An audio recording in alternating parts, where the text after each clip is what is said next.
In današnji večer bomo začeli najbolje kar in medias res, z dvema Fišerjevima citatoma. Sprva se morda zdi nedoumljivo, da se birokratski ukrepi zaostrujejo pod neoliberalnimi vladami, ki se predstavljajo kot antibirokratske in antistalinistične. A te nove vrste birokracije, nameni in cilji, rezultati, poslanstvo, so se razrasle v istem trenutku, ko je neoliberalna retorika o koncu centraliziranega vodenja od zgoraj navzdol dobila premoč.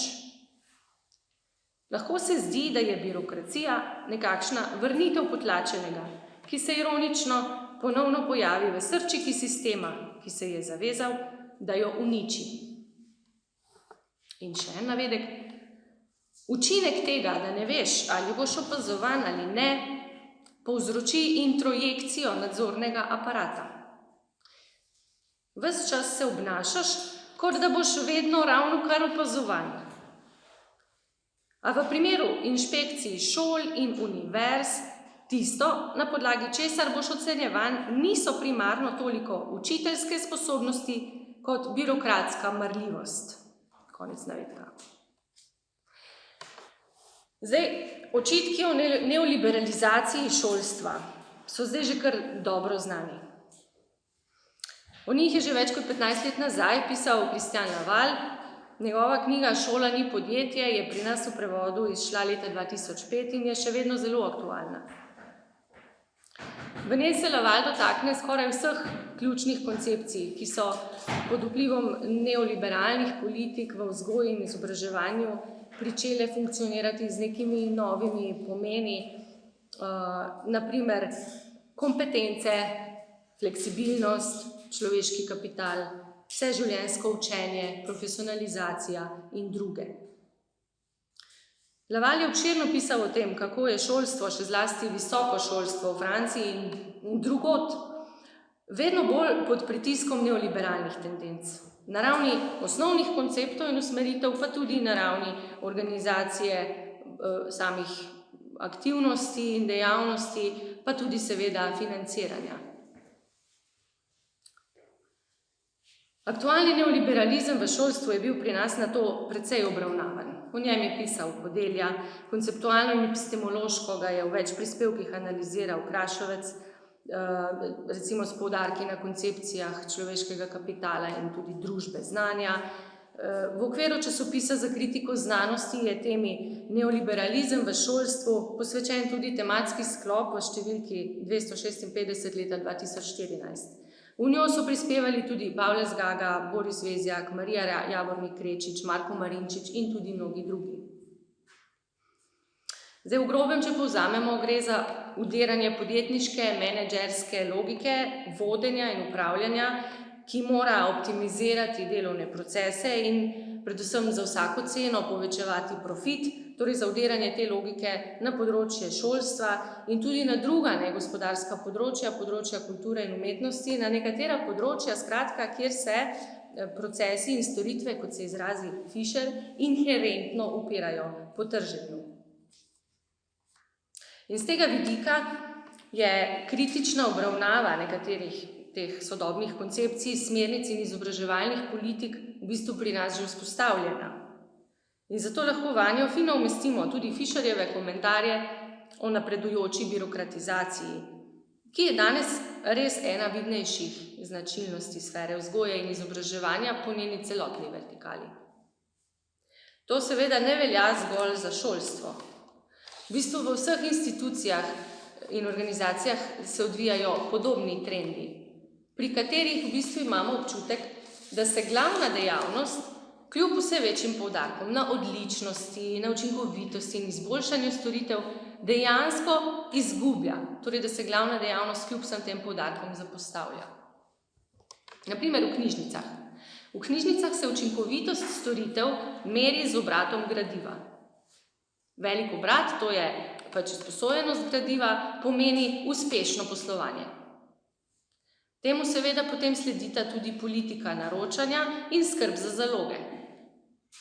Ko na police prispe kakšno novo popularno gradivo, zlasti z področja doktor romanov ali pa priročnikov za osebnostno rast ali samopomoč, na primer.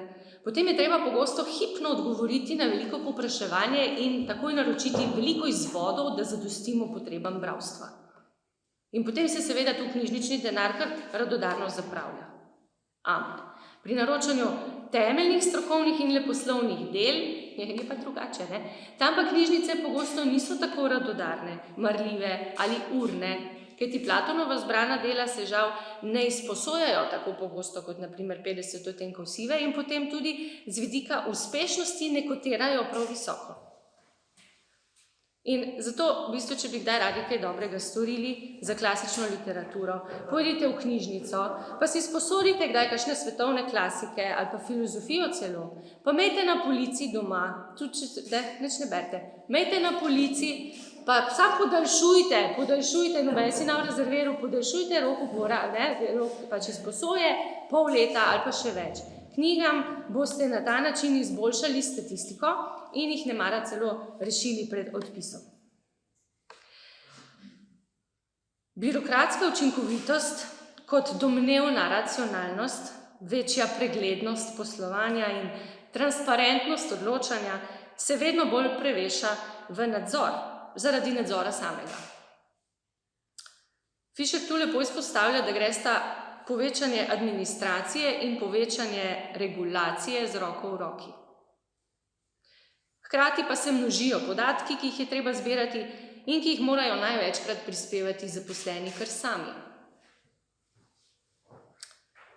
Fischerjevi primeri so sicer vzeti iz akademskega sveta in univerzitetnega izobraževanja.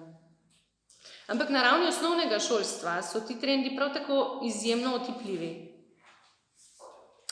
Tako glede povečanja obsega podatkov in papirjev na eni strani, kot tudi glede povečanja nadzora. Tipičen primer takšne neumnosti, v kateri se sreča oboje, torej tako zapisovanje kot nadzor, lahko navedemo primer šolskega izleta. Otroci obiščejo gledališče. Gledališče je v sosednjem mestu. Tja se odpeljejo z avtobusom. Prispejo pol ure prezgodaj. Imajo še čas, lahko bi šli na sprehod po starem mestnem jedru, sonce sije, vreme je lepo, ampak iz tega ne bo nič. Počakali bodo pred vrati gledališča, kajti v varnostnem načrtu izleta sprehod po mestu ni bil predviden, ni bil zabeležen, primerno načrtovan ali napovedan.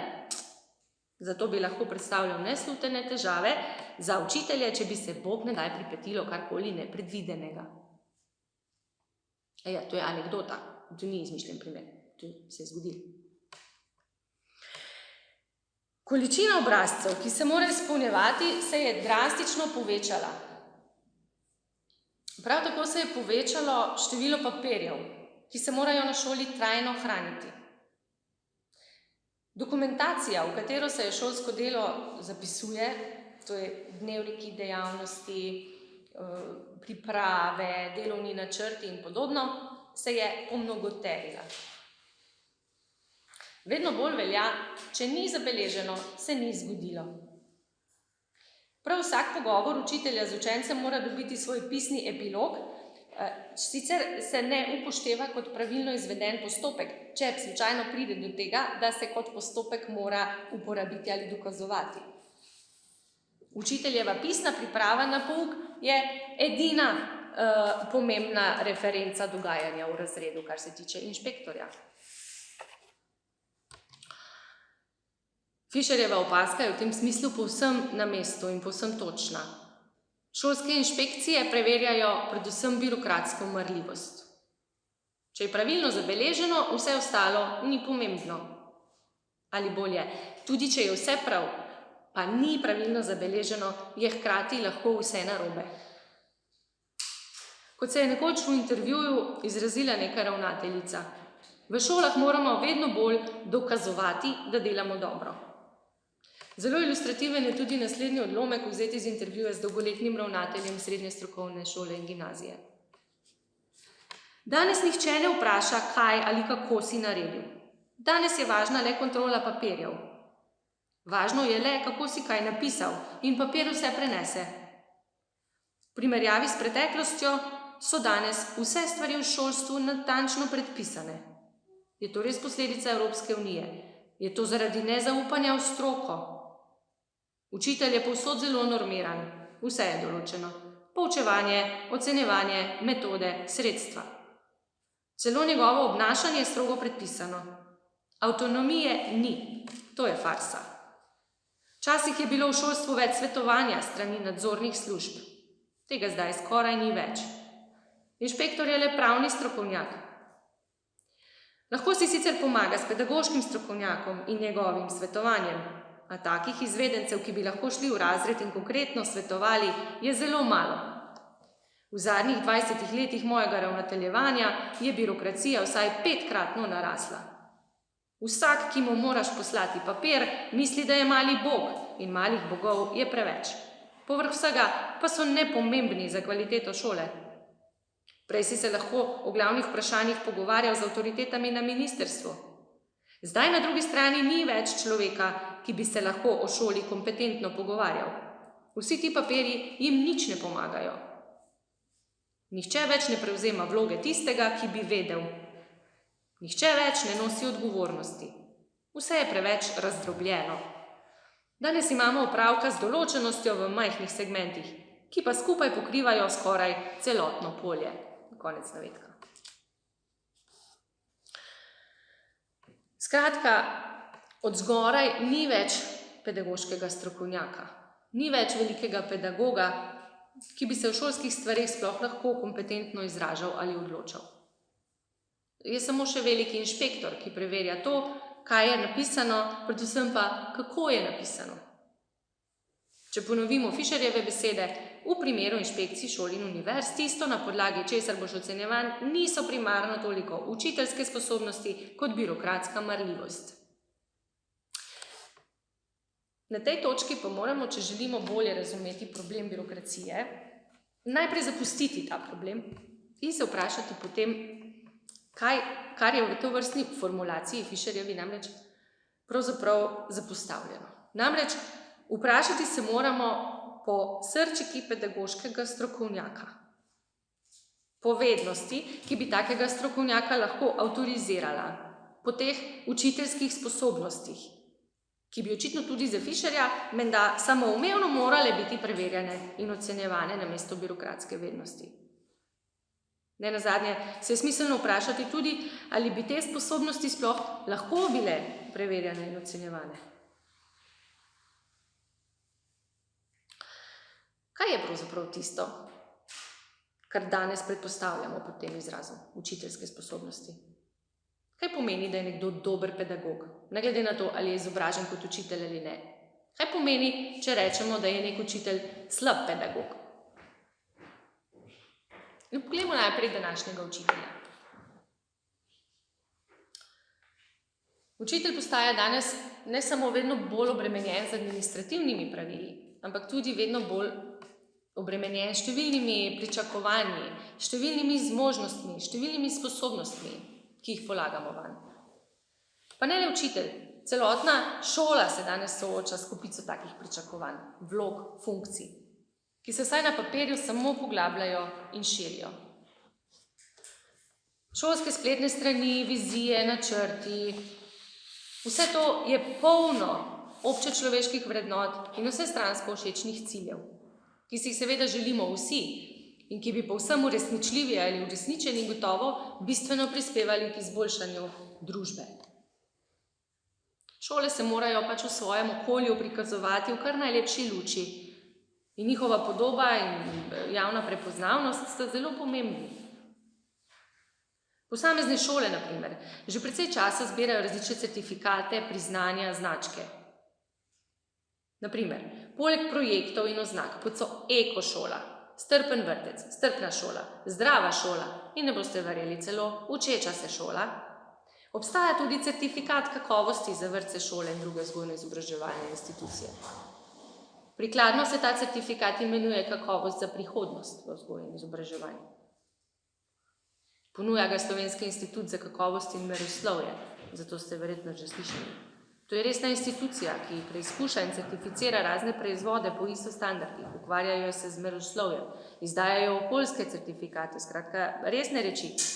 In poleg vsega tega se ukvarjajo tudi z ocenjevanjem vodenja v organizacijah. V ta namen izdajajo tudi certifikate o vodenju kakovosti, s katerimi potem se lahko seveda ta podjetja predstavljajo in reklamirajo svojim potencialnim strankam, ki na ta način dobijo potrditev, da so ponujeni produkti kvalitetni. No, na podoben način, kot obstaja certifikat vodenja kakovosti, obstaja tudi certifikat kakovosti za prihodnost. Skratka, šole se trudijo, da nudijo čim širše utemeljeno podporo, osnovo za posameznikovo razvijanje, za njegovo učenje, oblikovanje. Skratka, da ponujajo kar se da optimalno okolje in številne dejavnosti. Poleg rednega obveznega pouka namreč danes šole ponujajo zelo veliko aktivnosti, krožkov, dejavnosti, tako umetniške kot športne narave. In otroci se tega tudi v zelo veliki meri udeležujejo. In če se vprašamo, čemu je vse to namenjeno, seveda predvsem posamezniku in njegovemu optimalnemu razvoju, zadovoljstvu in dobremu počutju. Glede na povedano se očitno vedno več energije v šolah in tudi drugih podobnih institucijah potroši za napačne stvari, ki z nekako samim osnovnim ciljem nimajo prav dosti skupnega. Ali pa bi mogoče lahko rekli, da čedalje pogosteje umanjka temeljni konsenz o tem, kaj je pravzaprav osnovni cilj. Ta namreč nima več prave zveze s prenosom vednosti. No, pa če vas vprašam, kaj pa je osnovni cilj šole, kaj boste rekli? Kaj je osnovni cilj? Zakaj grejo otroci v šolo? Da se socializirajo. No, skratka, ne da se učijo, ne? Da se socializirajo ali pa že kaj. Ne? To je super odgovor. Za ilustracijo težav, ki nikakor niso od včeraj, naj navedemo besede Clauda Lévi-Straussa, ki je že leta 1983, dober letnik, spraševal o smiselnosti pretiranega izpostavljanja ustvarjalnosti otrok. Bil je namreč povabljen k sodelovanju pri okrogli mizi na temo ustvarjalnosti otrok v šolah. Zastavek tega posveta in potek diskusije je očitno nekako impliciral, da je za privzgajanje ustvarjalnosti in tudi za njeno pomanjkanje pri otrocih kriva šola. V razmišljanju o tem, kaj ga je pri celi stvari pravzaprav najbolj zmotilo, je napisal: Zares smo velikokrat imeli občutek, da so drugi udeleženci in nekateri deli občinstva odkrito ali prikrito spodbijali tradicionalno poslanstvo šole. Kakor da bi hoteti, da se otrok uči, bilo hkrati jalovo podjetje in napad na njegovo svobodo. In nikakor, da bi bile intelektualne moči in spontanost, ki jih ima otrok, že same dovolj in bi izključevale sleherno prisilo, šoli pa kot edino vlogo pustile, da ne ovira njihovega prostega razvoja. Slišali smo celo, da je nekdo v podporo tej tezi omenjal po pravici slavna Piagetjeva dela. Učitelj iz Ženeve bi bil ob tem gotovo zelo presenečen, nikoli ni namreč trdil, da se čedalje bolj kompleksne mentalne strukture, ki se po njem pojavljajo v zapovrstnih stadijih otrokovega razvoja, lahko organizirajo in uredijo brez sleherne zunanje discipline. Konec navedka. To tradicionalno poslanstvo šole je bilo za Lévi-Straussa še vedno učenje. To se pravi, po njegovih besedah, sprejemanje spoznanj in drugih dosežkov preteklosti. To izpostavljam zato, ker natanko to danes osnovni cilj šole skoraj ne more več biti. Seveda se otroci še vedno učijo znanstvenih spoznanj, ki so prilagojena in prenesena v osnovna znanja v svetu in vse to. Ampak ne zato, da bi primarno sprejemali znanja preteklosti, ne. Temveč zato, da bi se s pomočjo teh znanj optimalno razvijali in izpopolnjevali. Da bi ta znanja napravili svoja na svoj specifičen način in jih v prihodnosti uporabljali po svojih željah in potrebah. Šola je skratka danes prostor vsestranskega razvoja in oblikovanja posameznika. Tam se, kot pravi dolgočasna sintagma, še vedno vzgaja in izobražuje. Predvsem pa ustvarja, raste, krepi, razvija, bogati. V tem, da ima šola poleg izobraževalne tudi pomembno vzgojno funkcijo, so najbolj prepričani natanko pedagogi, ki so mnenja, da te funkcije šola nikakor ne sme zapustiti, opustiti ali prepustiti komu drugemu, temveč jo mora kvečjemu širiti in krepiti. V ta namen morajo šole sprejemati vzgojne načrte. To so dokumenti, v katerih mora biti podrobno opredeljena vzgojna vizija in vzgojni načrt šole ter strategije, kako naj se vse to doseže in kako naj se izvaja. In če ravno je v bistvu uvajanje teh vzgojnih načrtov v zakonodajo in posledično v šole bila pravzaprav motivirana z naraščajočimi težavami z disciplino in vedenjem, so se pedagogi in stroka zanje zelo zavzeli. V praksi pogosto ti načrti prinašajo podrobne določitve vrednot, za katere se neka šola zavzema, ter načinov, kako vzgojno deluje. V okviru tega je pogosto najti aktivnosti in cilje, ki so bili nekoč nekako bolj samoumevni, del splošnega javnega obnašanja in bontona. Ali pa se je to vse nekako predpostavljalo. Pogosto je potem s temi aktivnostmi povezanih zelo veliko stvari, ki jih je treba načrtovati, izvajati, preverjati, evalvirati in vsem skupaj sestankovati in potem ugotovitve tudi zapisovati. Torej, šola naj bo sicer prostor, kjer se učenci nekaj malega učijo, ampak predvsem se morajo razvijati ali pa socializirati. Razvijati in izpolnjevati morajo svoje potenciale, svoje talente, pa svojo ustvarjalnost, pa prirojene sposobnosti. Najti morajo svojo pot. Najpomembnejše pa je to, da morajo biti zadovoljni. In če se postaviš v vlogo posameznega učenca ali pa še bolje starša, pa se to je razumljivo. S tem ni nič narobe, ne? Staršem je všeč, če so njihovi otroci zadovoljni, če je zanje dobro poskrbljeno in če lahko zaupajo ustanovi, kamor pošljejo otroke in vedo, da bodo otroci tam varni in vse to. In seveda je prav tudi to, da se otroke vzgaja v skladu z občečloveškimi vrednotami, da se jih vzgaja za strpnost, pa da se jih uči lepega vedenja. Jasno, da je prav, da se spodbuja mirno reševanje sporov in da obstaja ničelna toleranca do nasilja. Z vsem tem se je na deklarativni ravni, na ravni izjave, nemogoče ne strinjati. Ampak hkrati vse to izkazuje, kolikšna pričakovanja polagamo v šolo, v učitelje, ne nazadnje tudi v učence. Učitelji so zato danes na papirju super ljudje. Po eni strani morajo zadostiti temu, čemur niti družina ne more. Namreč zagotavljati morajo optimalno okolje za posameznikov vsestranski razvoj in bivanje, poskrbeti morajo za varnost v vseh aspektih. Motivirati morajo otroke, ki se, ne glede na to, kaj pravijo pedagoški strokovnjaki, povsem naravno praviloma nočejo učiti matematike in slovnice. Ob tem morajo pa otroke še usrečiti in jim dovoliti ustrezen izraz osebnosti, pa jim dovoliti, da določen del znanj kreirajo kar sami, pa potem, da določen fond vednosti izberejo po lastnih preferencah. Hkrati jih morajo pripraviti še na celotno prihodno življenje s tem, da jih bojo naučili, kako naj se učijo. Da bodo sploh znali početi to, kar od njih zahteva kobajagi, nespremljiva in večna vladavina prostega trga. In če se otroci temu Bog ne daj uprejo, jih tako rekoč ne smejo in jih niti ne morejo učinkovito kaznovati. Lahko pa se z njimi pogovarjajo in seveda pridno delajo zapiske. Po drugi strani, morajo pa biti učitelji tudi kot posamezniki sami izpopolnjeni, srečni, motivirani, usmerjeni v izzive in iskanje novih priložnosti in tako dalje. No, nekaj je seveda imaginarij, nekaj drugega pa realnost šolskega vsakdana.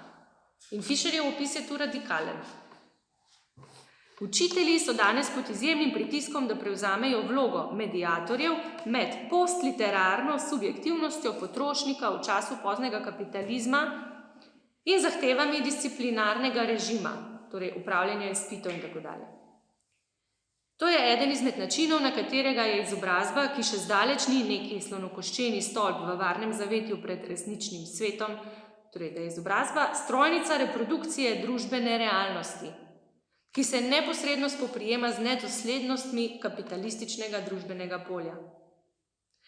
Učitelji so ujeti med tem, da so olajševalci zabavljači in disciplinarci avtoritarci. Študentom želijo pomagati opraviti izpite. Študenti bi radi, da smo avtoritete, ki jim povedo, kaj naj delajo. Ironično je to, da se prevzem vloge tistega, ki disciplinira, od učiteljev bolj kot kdaj prej zahteva ravno v času, ko disciplinarne strukture v ustanovah propadajo.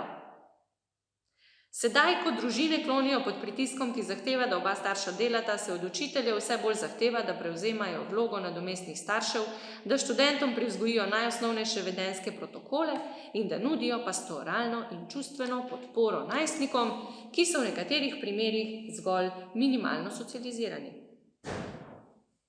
No, s podobno poanto tudi Laval opisuje konstrukcijo nekih novih družbenih samoumevnosti. Pričakovanje v zvezi s šolo nemara nikoli ni bilo tako veliko v vseh slojih družbe. Vendar tudi poslanstva šole, njene vsebine, narava pedagoških odnosov niso doživljali tako velikih sprememb, saj se to institucijo poskuša spremeniti v agencijo za storitve, ki zadovoljujejo potrebe ali interese izoliranih posameznikov, ki poskušajo kar najbolj povečati svoje osebne koristi. Dejstva o aktualni družbi so skratka precej drugačna, kot bi lahko pričakovali, glede na vse deklarirane vrednote in cilje, v katerim že dolgo stremi javno šolstvo. In videti je, da bolj kot se te vrednote teptajo v vsakdanjem življenju, večjo potrebo čutimo, da jih obešamo na velik zvon in kujemo v razne vizije. Boj se tistih, ki pretirano poudarjajo svoje resnicoljubje, se je čez politiko pred kratkim pridušal moder in potrpežljiv človek, namreč moj mož. Na podoben način bi lahko nemara obrnili razmišljanje in se vprašali, zakaj moramo v tolikšni meri poudarjati ne le vrednote in pravila skupnega bivanja, temveč vse vidike posameznikovega optimalnega razvoja. Lahko bi rekli, boj se tistih, ki te želijo optimalno izobraziti in te prisiliti, da se razvijaš in razcvetaš. Kot da ni dovolj, da se moraš učiti matematike in slovnice, ma ne moraš biti o tem še ustvarjalen, osebnostno izpolnjen in srečen. No, v tem je seveda mogoče prepoznati tisto, kar je psihoanaliza že pred časom izpostavila kot nadjazovski imperativ užitka, ki je seveda nemogoč imperativ in med drugim vodi v množico tegob, zaradi katerih psihoanalizo sploh imamo. Gre za spiralo prisiljevanja k nečemu bistveno nedosegljivemu, k nečemu, česar na ukaz ni mogoče doseči in ki hkrati paradoksno vseeno v veliki meri motivira naše delovanje, ga usmerja in tudi s tem, na ta način, da ga užitek namreč nehote zasačimo na navidez najbolj nenadejanih mestih. No, neučinkovitost imperativa sreče in svobode, ki sicer še kako učinkuje, le ne na željen in deklariran način, je v svoji knjigi Disciplina kot pogoj svobode leta 1991 dodobra ponazorila Renata Salecl s koncepcijo bistveno stranskih proizvodov. Esterjev koncept stanj, ki so bistveno stranski proizvodi oziroma bistveno drugotna stanja, je v nekem okviru polemike možnosti intencionalnega vzgajanja aplicirala na vzgojo. Prav tako bi ga pa lahko razširili tudi na druge reči, na primer na ustvarjalnost, na kritično mišljenje, na svobodo, na užitek. Pri teh stanjih pri Esterjevem konceptu gre za stanja, ki lahko nastanejo samo kot stranski proizvod nekega delovanja z drugim ciljem in nikoli ne morejo biti proizvedena hkrati preudarno in namerno. Lahko se, kot pravi, vzpostavijo zavestno in preudarno, če akter ve, da se bo kot rezultat njegovega delovanja na neki način učinek proizvedel. Lahko pa se vzpostavijo tudi namerno in nepreudarno, če akter to, kar je hotel proizvesti, doseže po srečnem naključju. No in Ester kot primere takih stanj navaja spanje, stanje pozabe, spolno željo in pogum. No, Saleclova pa je menila, da je v primeru vzgoje in izobraževanja vzgoja tisto bistveno drugotno stanje, ki pa lahko vznikne le spontano, torej kot nehoteni, nenameravani učinek težnje k nekim drugim zunanjim ciljem. izobraževalnim mimo. In iz tega Saleclova izpelje radikalni sklep. Ker je vzgoja bistveno drugotno stanje in lahko vznika le spontano, tudi ni možna znanost o vzgoji, ki bi določala, s katerimi postopki bomo dosegli določene vzgojne učinke. Dober pedagog je zato bebec, ki ne ve, zakaj uspe. Uspe preprosto zaradi lastne osebnosti, transferja, ki ga sproža, in ne zaradi ideologije, dobrih ciljev ali aplikacije vzgojnih teorij. Os Saleclove je bila v začetku 90-ih uperjena predvsem v ostaline socialistične pedagogike in njenih vzgojnih idealov. Pedagogika, ki pa je nato v samostojni državi oblikovala novo šolo, je bila do tovrstnih vzgojnih aspiracij in ukalupljanja posameznikov zelo kritična in se s kritično držo Saleclove gotovo tudi sama strinjala. A v tej šoli, ki je nastala, v današnji šoli, 30 let kasneje, se zgoraj navedenim uradno ne more več strinjati prav nihče.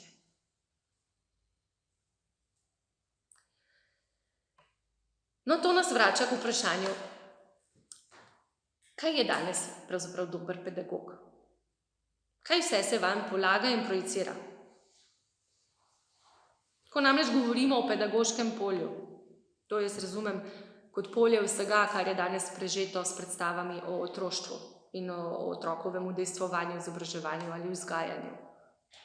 Ko govorimo skratka o tem, moramo vzeti v obzir, in to je zelo pomembno, da je referenčno mesto, ki avtorizira vsakršno pedagogiko in vsakršno avtoriteto, ki na nek način želi posegati v otroštvo, da je to mesto izvorno prazno. Rečeno z izrazi psihoanalize, veliki drugi kot ultimativni garant tu de facto ne obstaja. Ravno zato lahko to mesto vsakič znova zasedajo taki ali drugačni ideali ali predstave o dobrem, izobraženem, vzgojenem človeku oziroma ideali, kakršnim pa želimo stremeti. In ne samo to, vsakič znova bo nek ideal nujno in neizogibno to mesto tudi zasedel. In s tem se v pedagoški intenciji spet po nujnosti in neizogibno v bistvu producira določen ideološki učinek. No in vrnimo se zdaj k vprašanju samoumevnosti ocenjevanja enigmatičnih pedagoških sposobnosti, ki jih je Saleclova brezkompromisno umestila v polje transferja in učinkov, ki jih ni mogoče nadzorovati. Kot jih ni mogoče povsem direktno načrtno proizvajati in nadzirati, se prav tako izmikajo preverjanju in ocenjevanju.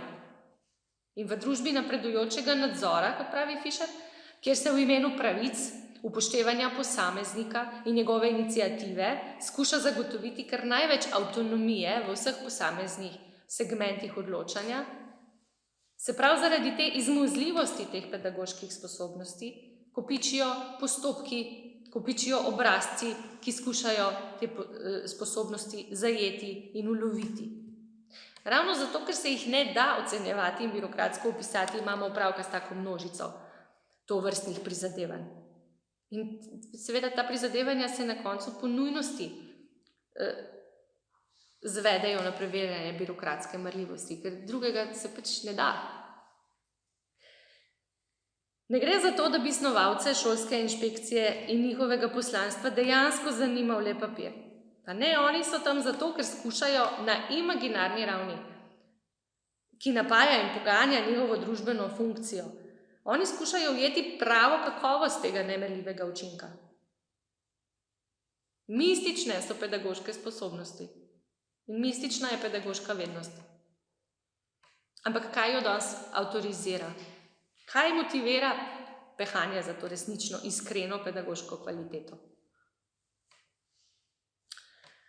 Instanca, ki povsem sodeč danes edina še lahko avtorizira celotno vertikalo izobraževanja, predvsem pa, kar super izpostavi Fischer, tudi celoto njegovih prisilnih dimenzij in disciplinarnih ukrepov.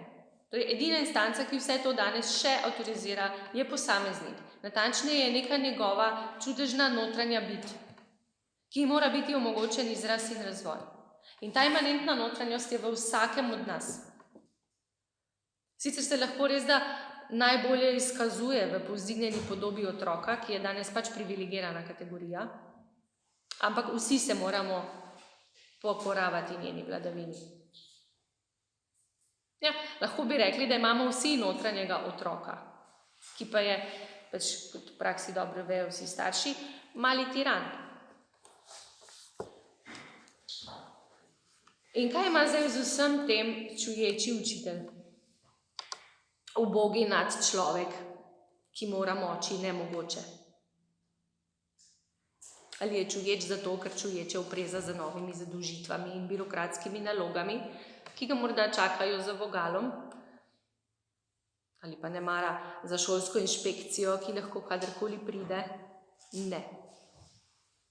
Čuječ bo zato, ker se bo, tako kot je prav, obrnil k sebi in vase in se posvetil svojim občutkom in čustvom, svojemu notranjemu otroku in se bo končno odpočil od vsega tega stresa. Namreč za namen ilustracije tega, o čemer sem govorila, tega delovanja prevladujoče ideologije sodobnega pedagoškega polja, ki se napaja predvsem z dobrobitjo posameznika, si bomo za konec na kratko ogledali enega najnovejših pojavov v šolstvu pri nas, to je čuječnost. O čuječnosti, ki v angleščini pravimo mindfulness, se je danes mogoče poučiti na raznih koncih. In samo mimogrede, ste že slišali za čuječnost? Že vsi veste? Aha, ste vsi že.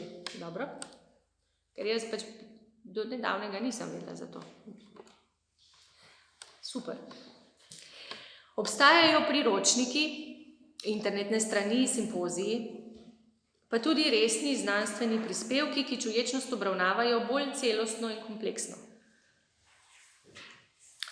No, če strnemo in povzamemo definicijo enega najvidnejših zagovornikov čuječnosti v ZDA, gre za meditativno prakso, ki pomeni predvsem nepresojajočo pozornost ali zavedanje. Torej, citiram, biti pozoren na poseben način, hote nepresojajoče v pričujočem trenutku. In še en drug navedek, čuječnost je zavedanje, ki vznikne, ko namensko in brez presojanja posvečamo pozornost temu, kar iz trenutka v trenutek doživljamo. Torej, praksa in pojem, kot se zdaj uveljavljata pri nas, sta bila prvotno na zahod uvožena iz budizma. Mi pa jo dobivamo predelano v obliki prakse, ki se povsem sodeč ponuja kot učinkovita tehnika obvladovanja stresa in izboljšanja notranjega miru in pozornosti, koncentracije in skratka splošnega počutja. V sodobnih priročnikih za čuječnost je najti navedbe številnih blagodejnih učinkov, ki naj bi po vseh raziskavah in izkušnjah sledile iz čuječnosti. Med njimi so izboljšanje sposobnosti koncentracije, ohranjanja notranjega miru, navzlic vsem stresnim okoliščinam, pa izboljšanje pomnjenja in sposobnosti učenja, pa izboljšanje odnosa posameznika do samega sebe in do drugih. Prav tako naj bi čuječnost zmanjšala doživljanje stresa, zmanjšala naj bi doživljanje tesnobe in depresije ter nasplošno izboljševala duševno zdravje. Usmerjenost na sedanji trenutek naj bi spodbujala boljše soočanje s problemi in težavami in posledično tudi boljše počutje in večji občutek sreče.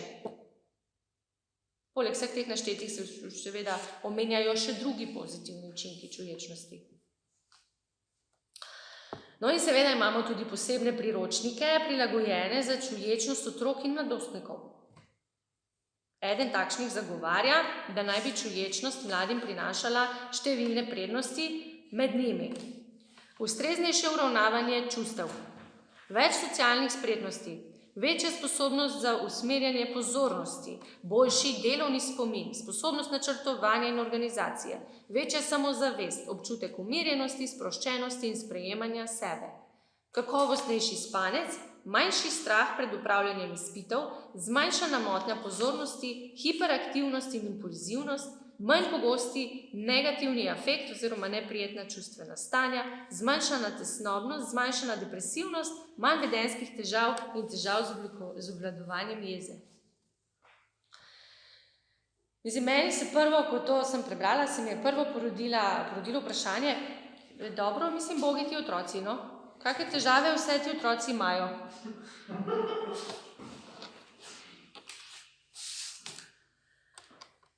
In na temo čuječnosti, kot vam je zagotovo znano, se vnemajo žgoče debate. Eni zagovarjajo njene uporabne učinke, drugi svarijo, da lahko nekritična raba čuječnosti prinaša tudi pasti in nevarnosti.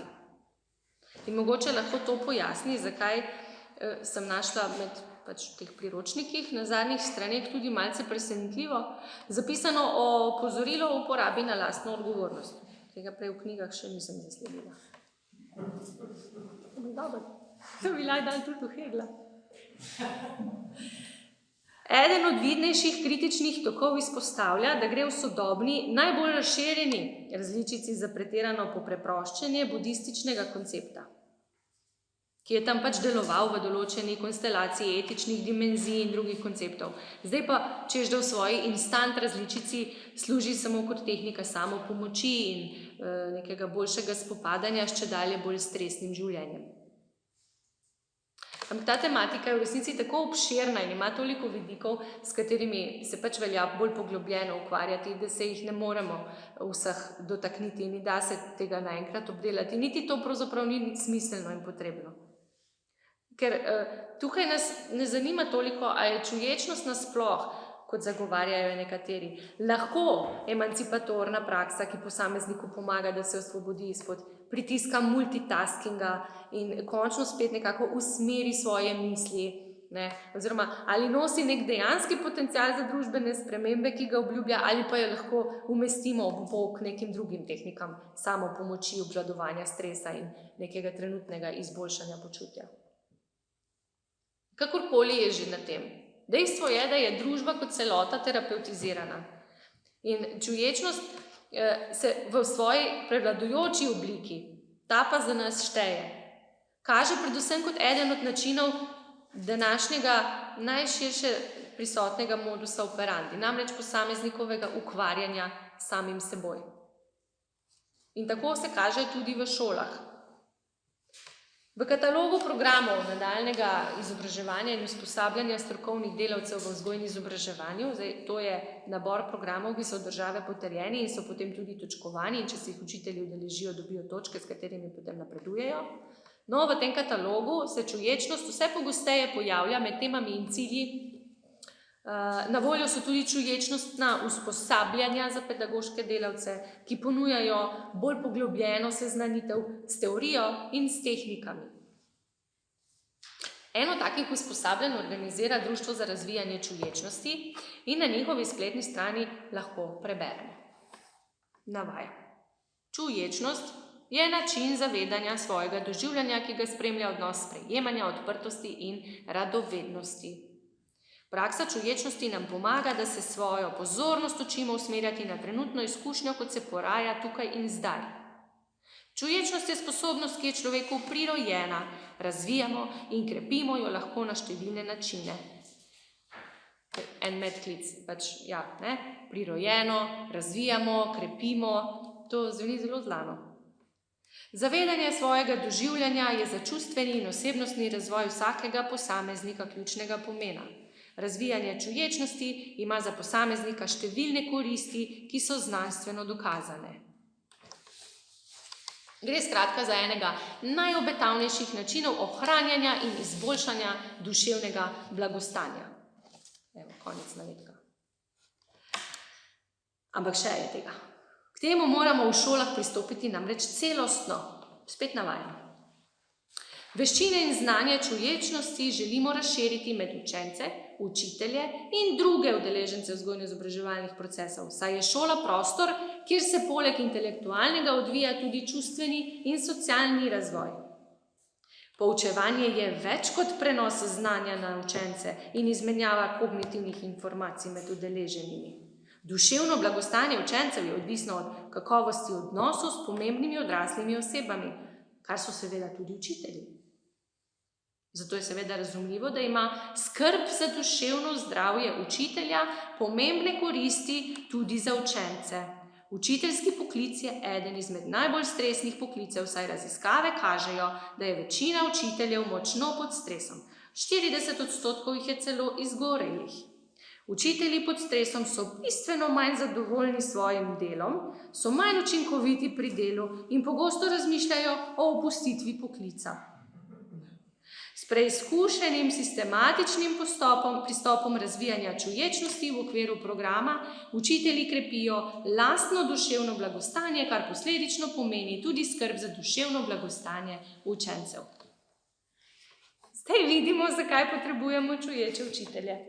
Ob napredujoči skrbi za posameznikovo, to je tako učenčevo kot njihovo lastno dobrobit, ob naraščajočih zahtevah in pričakovanjih do šole, ob posledično naraščajoči količini administrativnega dela, moramo učiteljem pomagati tako, da jih izobrazimo še iz čuječnosti, da organiziramo dodatna izobraževanja, ki se jih naj udeležujejo in o katerih bodo morali verjetno pisati poročila, da jih spodbujamo, da čuječe poučujejo in k čuječnosti privajajo tudi mladino.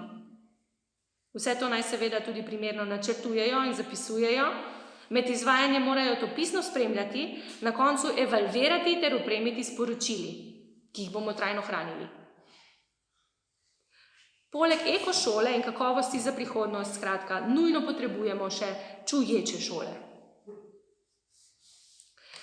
No, o tem bi se dalo še in še razpravljati in razgrinjati. Primer čuječnosti je, kot mnogo takih v šolstvu, bogat, s številom načinov, na katere odgovarja sodobni ideološki konstelaciji. Slednja pa je kompleksna in danes sem se lahko dotaknila le njenega dela. Bistveno je izpostaviti, da čuječnost, kakorkoli je že morda zastavljena v svojih obskurnejših verzijah ali interpretacijah, v šolstvo vstopa v neki prevladujoči podobi in tam pač učinkuje z drugimi, že prisotnimi idejnimi elementi in tokovi. Ti tokovi, ki smo jih pač poskušali vsaj delno nekako izpostaviti, pa si jo nujno prilikujejo in jo po svoje oblikujejo in uporabljajo. Čuječnost sama zase zato v nekem primežu birokracije, pomešane z osebnim izpopolnjevanjem, v šolstvu ne more prinesti nič bistveno novega in kvečemu lahko utrjuje obstoječe vzorce. Ukvarjanje s samim seboj danes ni več politično emancipatorno. Nasprotno, vse več je orodij in načinov, ki sodobnemu kapitalizmu omogočajo zaslužek natanko s tovrstnimi nase osredotočenimi aktivnostmi in navadami.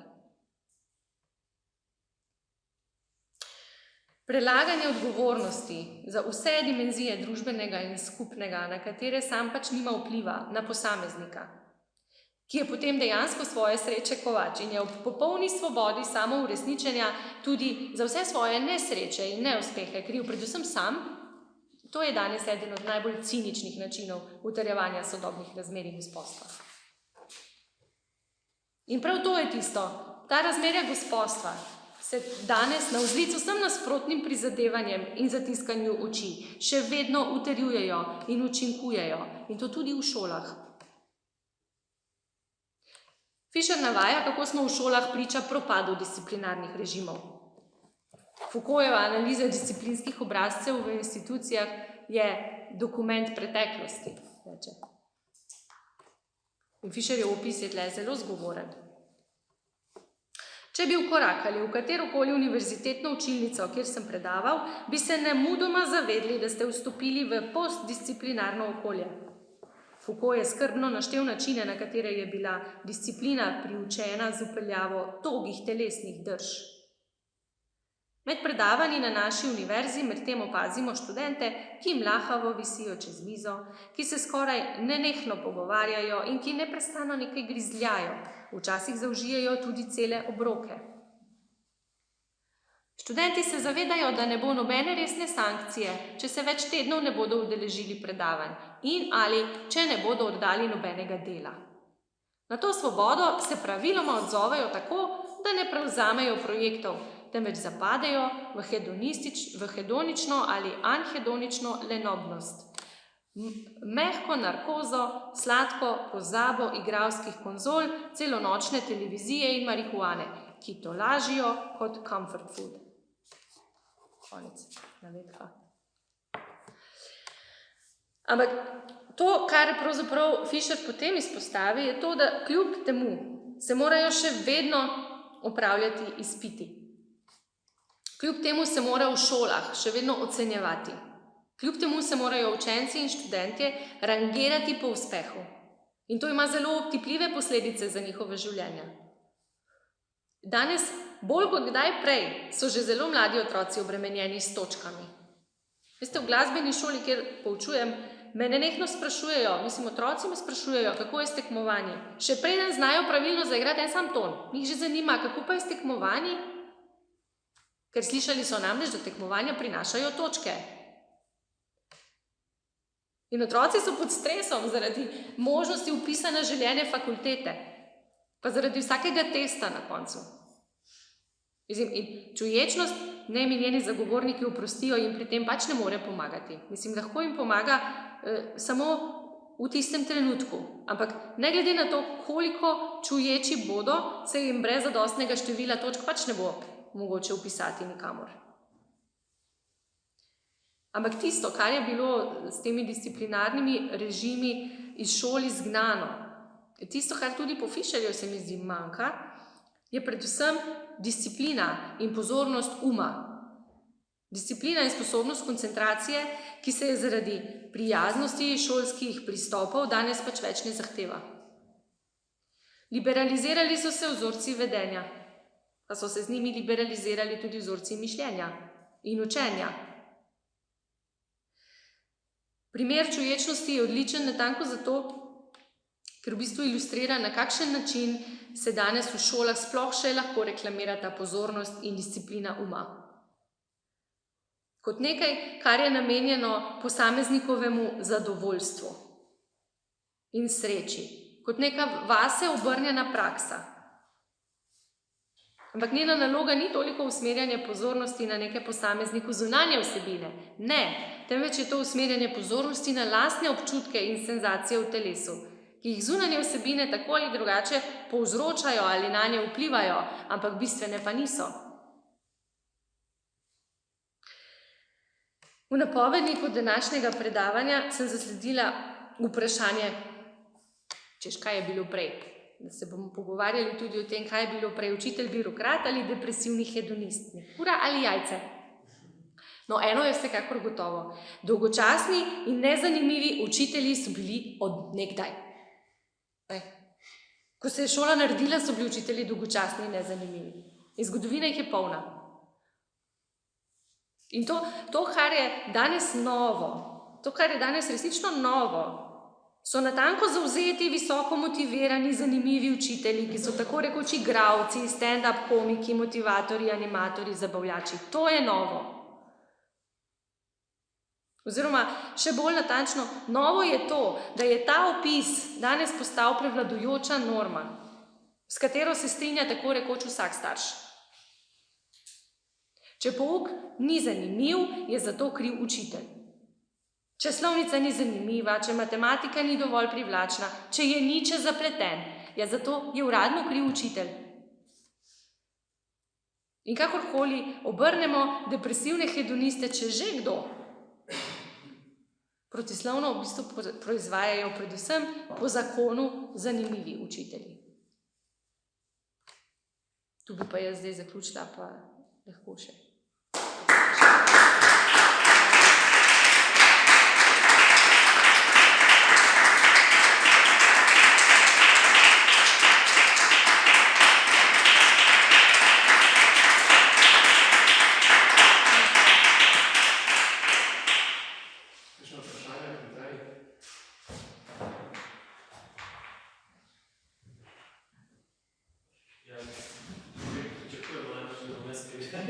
Ni treba, lagajmo na pijačo. Ni treba. Ne, super to. Zanimivo je bilo poslušati. Tudi na te čist performativni ravni se mi zdi, da si utelesila, da bomo upozorila učiteljico v slovenski. Na momente se mi zdi, da se nisem pričala, vtis, da smo učenci v razredu, ki poslušamo zanimivo zgodbo.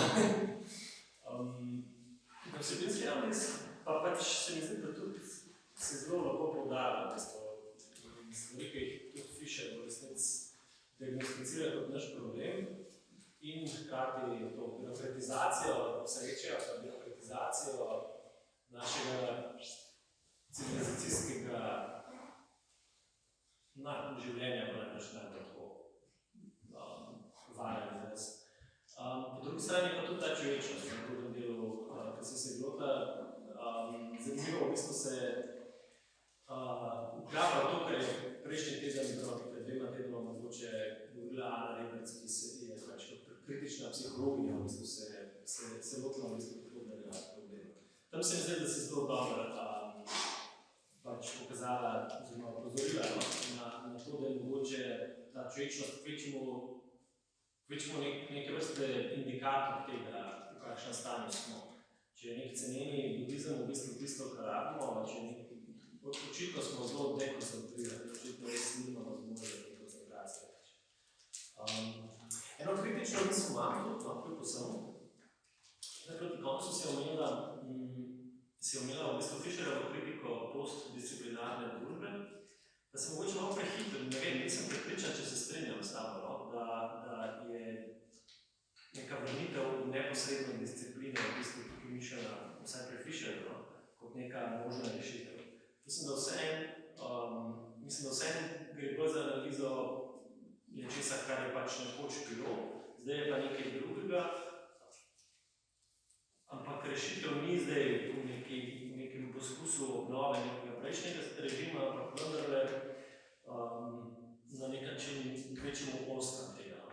To sem jaz razumel, kaj je zdaj Fischerjeva.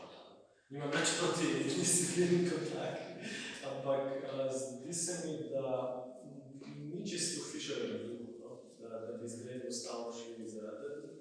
Pa tudi sicer, evo, bom še tako rekel, tudi sicer ne, če se čist strinjam, da lahko tako enostavno formuliramo rešitev, da rabimo enostavno več discipline. Mislim, da tisto, kar se je meni zdelo zanimivo pri Fischerjevi knjigi, je to, da na nek način proba res pokazati, kako zelo je problem ves čas v tem, da poskušamo, mislim, ves čas, kar se tudi super danes je postavila, da so se vsi problemi v resnici zvedli na problem enega posameznika. Tudi ko govori o depresiji pa o teh duševnih zadevah, ves čas govori o tem, da največji problem je točno to, da se depresija obravnava zgolj kot tvoj osebni problem, ne pa kot nekaj, kar zadeva družbo. In uspeh je vedno uspeh posameznika, ne pač nekaj drugega. Mislim, da je kljub vsemu tukaj jedro, v bistvu vsaj njegovega pomena. Ja, sej, je še? Lahko replika. Hvala lepa za zelo smotrno repliko. Nisem se zavedala, očitno sem to naredila nenamerno, da bi hotela Fischerju podtakniti to, da je treba zdaj nazaj disciplino uvesti. Če sem to storila, to vzamem nazaj. Mislim, ne vem, kaj je, ne verjamem, da se je on od tega tako opredelil. Tudi ne verjamem, da bi to bilo učinkovito zares. Mislim, vsaj ne na tak način, kot če je bilo prej. Mislim, recimo, to, da študenti ne bi smeli sedeti tako v predavalnicah, pa žvečiti banane zraven ali pa kar sendviča, jaz mislim, da to bi bilo nujno prepovedati. To se da in to je nujno. Ker pač vsak, ki se kdaj učil doma na postelji, leže, ve, da je to neučinkovito, ker zaspiš po 5 minutah. Moraš sedeti za eno mizo na enem neudobnem stolu, po možnosti, da staneš buden. Mislim, tako nekako to so neke tehnike, ki se jih, mislim, priučiš, Mislim, ker sprobaš eno, sprobaš drugo in če vedno ležiš na postelji, udobni, pokrit, topel, zaspiš, Tako da neke te stvari so, ki bi se jih lahko pač uvedli in spoštovalo, Je pa res, da pač tukaj pri tej disciplini je to je problem, je glih zaradi tega tako velik, ker to ni zdaj nekaj, da se lahko mi odločimo. Ne moremo se mi odločiti, da bomo spet spoštovali avtoritete. To pač se je zgodilo. Družba je se pač spremenila in tukaj so se pač naredile številne dobre stvari. To je problem tega, da v imenu nekih dobrih ciljev pravzaprav imamo zdaj tudi ene številne slabe situacije, mislim, neke slabe učinke, ki niso koristni, ampak ne da se to čisto izolirati, ne moreš čisto reči, eno gre, drugo pa ne. Ne, to je naprimer, točno to je bila moja poanta, ko sem pisala o avtoriteti in sem se malo lotila tega, kako se danes ločuje avtoriteta od avtoritarnosti. To je namreč zelo popularno v pedagoški literaturi, no? Ker ljudje poskušajo vseeno zdaj prepoznavajo te težave, disciplinske in tako, in poskušajo nekako misliti neko pozitivno avtoriteto ali kaj. In potem se dogaja to, da se ločuje, da imamo dva koncepta, da imamo avtoriteto, ki je čisto pozitivna, fina, učitelj, ki je dejansko strokovnjak in je utemeljen na pravi vednosti in je prijazen in umirjen, in ne umirjen v smislu, da je meren, ampak da je zmeren, da se drži teh svojih okvirjev, ki določajo, kje je avtoriteta še dobra in pravična in tako naprej. Pa imamo polno slabo avtoritarnost, ki se pa ne smemo posluževati. Tista je bila pa iz preteklosti, pa smo se naučili, da tista je pa slabo. In potem se to poskuša tako reševati, da se ta dva koncepta ločujeta, ampak v resnici temu ni tako. Ti ne moreš, to je tako, kot da bi rekel transfer v analizi, ja, že je transfer, ampak samo tisti transfer, zaradi katerega boš se ti rešil svojih težav, tisti transfer, ki se pa zaljubiš v analitika, pa ne, ker s tistim pa nimamo časa se ukvarjati.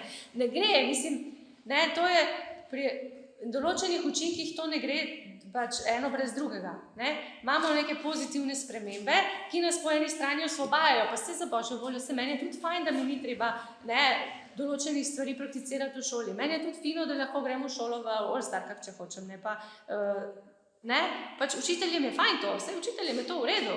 Sam problem je v tem, da to osvobajanje od discipline prinaša za seboj določene posledice in ena od teh posledic je tudi zelo usodna za mišljenje lahko, Zdaj ne pravim, da je treba, da se dobro uči, samo če se 5 ur sedi pri miru z rokami na hrbtu. Ampak se mi zdi pa zelo povedno to, da se recimo ena od knjig prav, ki se reklamira kot priročnik za otroke in ima zraven CD priložen z navodili za občuječnost in za aplikacijo na otroke in tako naprej, da naslov te knjige je Sedeti pri miru kot žaba. In ga bomo zdaj mi učili otroke sedeti pri miru s čuječnostjo, zato ker zdaj imamo težave, da otroci ne znajo več pri miru sedeti.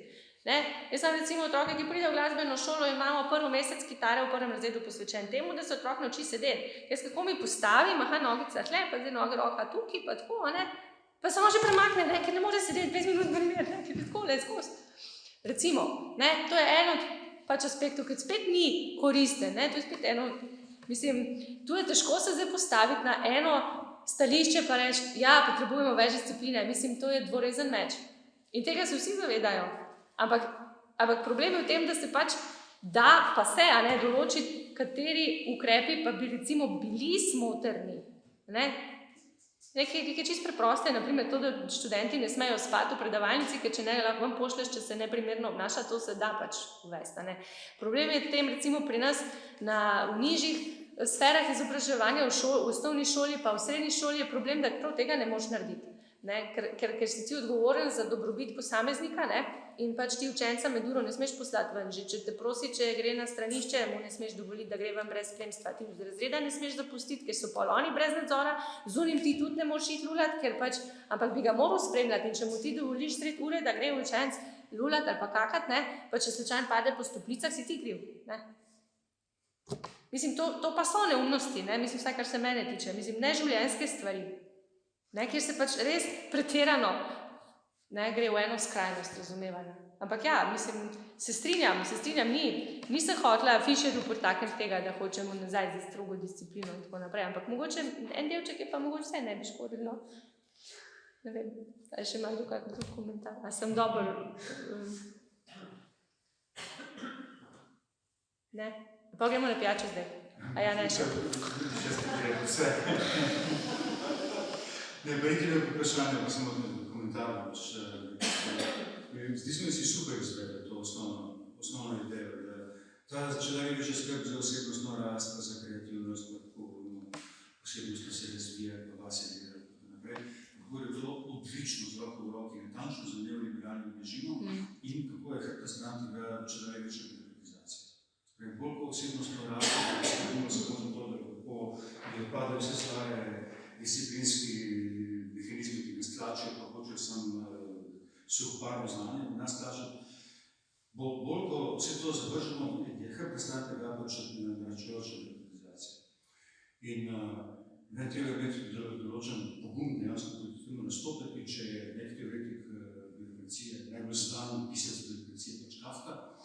Potem imamo pri Kafki stave, ki se mi vedno zelo genialni in izjemen na njegovi zgodbi o psu raziskovalcev, pač v nekem trenutku ta pes se pač pri stvari dna in tam napiše Kafka: Es gibt wichtige Dinge als die Kindheit. Obstajajo važnejše stvari kot je otroštvo. In to je politični stav. Ne to, zdaj moramo se vrniti otroku vse pa nedolžnosti, pa to razvijati, ne vem kaj. Ne, so važnejše stvari kot je otroštvo. In to je stavek, ki prav tako v najbolj elementarni obliki deluje proti celi. Drugo, bi sem počrtal, zelo sem vesel, da se vrnil v tej Renatini knjigi izpred toliko let, in bi počrtal ta koncept essential byproduct, to, kar se je John Esther, da pač obstaja neka stanja, ki so essential byproduct, torej v svojem bistvu so stranski proizvod nečesa. In konec koncev taka stanja, tista, ki so v življenju najbolj bistvena. Recimo, človek bi si želel postati slaven, ali pa spoštovan, ali pa ljubljen in tako naprej. Kdorkoli ne more si neposredno prizadevati za tem, da bi bil slaven, spoštovan in ljubljen. To boš postal samo, če boš pošteno počel svoj posel, pa nekaj storil in bo to te druge stvari, te bistvene stvari, ki boš še kot stranski proizvod. Spravi, obstojijo neke bistvene stvari življenja, ki jih ne moreš doseči tako, da si jih neposredno postavi za cilj. In vzgoja je točno to. Poskrbi za izobraževanje, poskrbi za to, da se prinašalo znanje, vzgoja je stranski produkt tega. Če hočeš neposredno vzgajati, oblikovati subjektivnost, duševnost, osebnost, kakoli, boš propadel. Samo totalitarni vzorci iz tega sveta. In tretje, samo še navedem knjigo, ki sem zdaj kratkim, pač nekaj se je šla Laurent Bissuter, obstaja samo v francoščini, ki ima izjemen naslov in se glasi Porafinirati svoje mene. Enkrat dajmo končati samim sabo. Nehajmo s tem, nehajmo s to skrbjo zasebstvo. Porafinirati svoje mene. Mislim, to izgubimo, to je super, ta še stavek malo šokira. Ne skrbeti za to, da bomo sami saj začeli bolj govoriti, šitemo se s čim drugim ukvarjati. S tem bomo kot stranski proizvod se bomo mogoče pa zgodili to, da bomo s tem največ postorili tudi za sebe. Ok, sem to. Hvala lepa za to zaključno noto. Jaz mislim, da je to super izhodišče. Zdaj gremo na pijačo. Razen, če imaš še kdo drug. Jaz se vam najlepše zahvaljujem za pozornost, pa za oba komentarja, pa hvala za povabilo.